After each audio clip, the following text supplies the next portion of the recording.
Halo, selamat datang kembali bersama saya Abu Daniel. Kali ini kita akan membahas tentang pembunuhan berantai dan terbongkarnya setelah 5 tahun kemudian.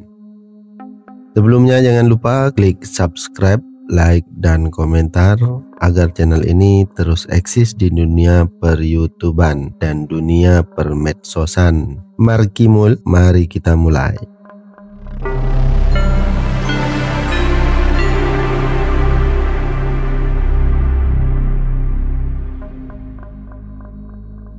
John Josh Haigh lahir di Stamford, Lincolnshire di Inggris pada 24 Juli 1909. John Josh Haigh adalah putra John Robert Haigh dan istrinya Emily. Ia lahir di sebuah keluarga taat beragama. Saat kecil, John sering bermimpi aneh. Dia mengklaim mimpi-mimpi itu juga mempengaruhi dirinya di kemudian hari. Pada masa kecilnya, Haigh sangat suka sekali pada musik dan dia mahir bermain piano. Dia kemudian mengikuti jejak ayahnya sebagai seorang insinyur, namun tidak sampai lulus dan mulai mendapatkan pekerjaan. Pada tahun 1934, John menikah dengan seorang wanita bernama Beatrice dan memiliki seorang anak. Namun di tahun yang sama ia juga ditangkap dan dipenjara karena kasus penipuan yang membuat sang istri menceraikannya dan meninggalkan anak mereka di sebuah panti asuhan. Sejak saat itu, John menjadi sering dikucilkan oleh keluarganya. 2 tahun kemudian, seusai bebas dari penjara, John kembali terjerat kasus penipuan yang membuatnya kembali masuk penjara di tahun 1936, di mana Haigh berpura-pura menjadi pengacara, menjual saham-saham yang harganya sangat rendah dan juga palsu. Rencananya gagal ketika calon korban mengetahui bahwa dia salah mengeja. Guildford yang merupakan lokasi kantor fiktifnya.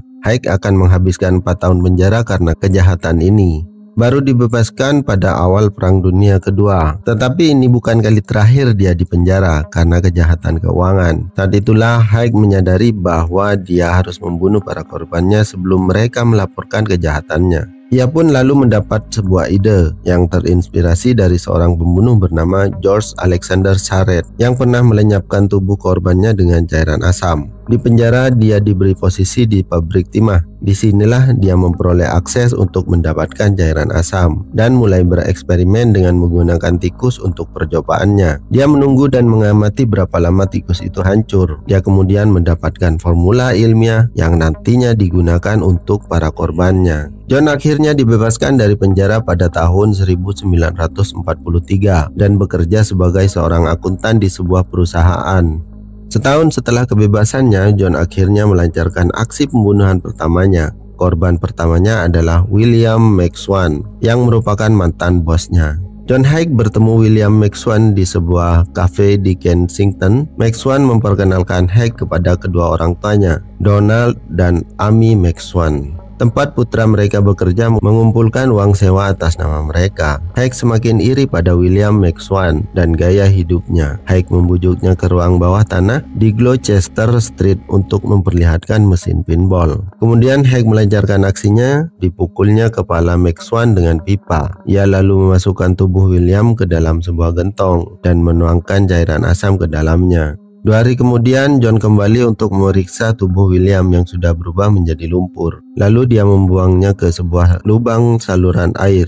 Sejak saat itu, John mengambil alih rumah milik William dan mulai mengumpulkan uang sewa untuknya. Setelah membuang jenazah McSwan, kemudian menjalin hubungan dengan orang tua McSwan. Ketika perang berakhir, keluarga McSwan menjadi khawatir kenapa putra mereka tidak kembali. Haigh memberitahu orang tuanya itu bahwa putra mereka berada di London untuk kunjungan mendadak dan dia akan membawa mereka kepadanya. Haigh malah mengejutkan mereka dengan nasib yang sama seperti putra mereka. Memukul kepala orang tua McSwan, Haigh membuang tubuh pasangan itu ke dalam drum asam.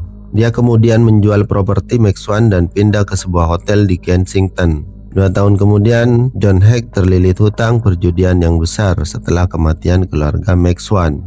Haigh menyadari bahwa pembunuhan adalah satu-satunya cara untuk mendanai gaya hidupnya. Setelah berpura-pura tertarik untuk membeli properti mereka, Haigh mendekati pasangan lokal. Dr. Archibald Henderson dan istrinya Rose. Dia diundang ke flat pasangan itu untuk bermain piano untuk pesta pindah rumah mereka. Di sana Haig mencuri pistol dari koleksi Dr. Henderson, menyimpannya untuk digunakan nanti. Pada awal tahun 1948, Haig menjalankan rencananya. Dia menyewa sebuah bengkel di Sussex, di mana dia mengajak Archibald Henderson dengan dalih menunjukkan kepadanya sebuah penemuan. Sesampainya di sana, Haig mengokang pistolnya dan menembak bagian belakang kepala Henderson dengan pistol curian tadi dan membunuhnya. Rose Henderson akan mengalami nasib yang sama seperti suaminya. Haig menembak Henderson dan memasukkan tubuhnya dalam drum asam sulfat agar larut. Haig kemudian membawa Nyonya Henderson ke bengkel dengan alasan suaminya jatuh sakit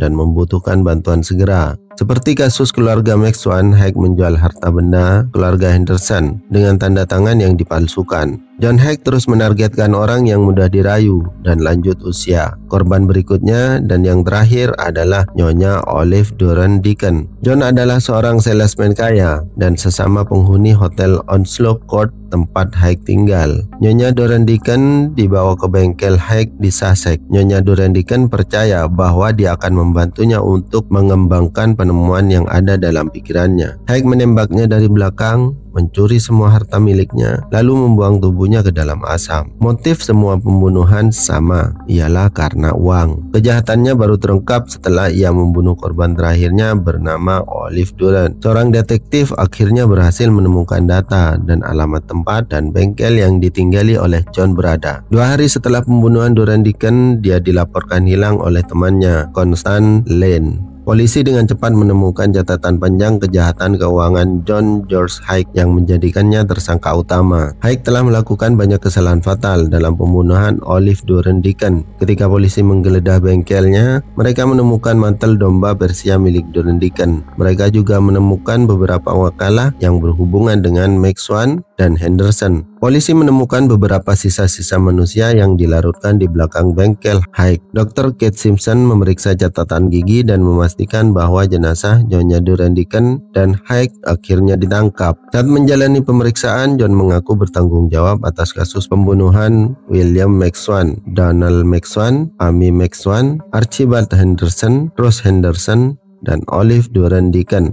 Dia juga mengaku bahwa dirinya telah membunuh 3 orang lainnya, yaitu seorang remaja bernama Max, seorang gadis yang berasal dari Eastbourne, dan seorang wanita yang berasal dari Hammersmith. Ketika detektif inspektur Albert Webb bertanya tentang pembunuhan tersebut, Haig menjawab, "Ya, jika saya mengatakan yang sebenarnya, Anda tidak akan mempercayaiku." Kedengarannya terlalu fantastis untuk dipercaya. Dalam hal ini, Haig benar, karena persidangannya menjadi topik utama media. John sempat mengajukan banding dengan alasan menderita penyakit jiwa, tetapi akhirnya ditolak. Pengadilan akhirnya menjatuhkan hukuman mati padanya. Ia dieksekusi mati dengan cara digantung di tiang pada 10 Agustus 1949.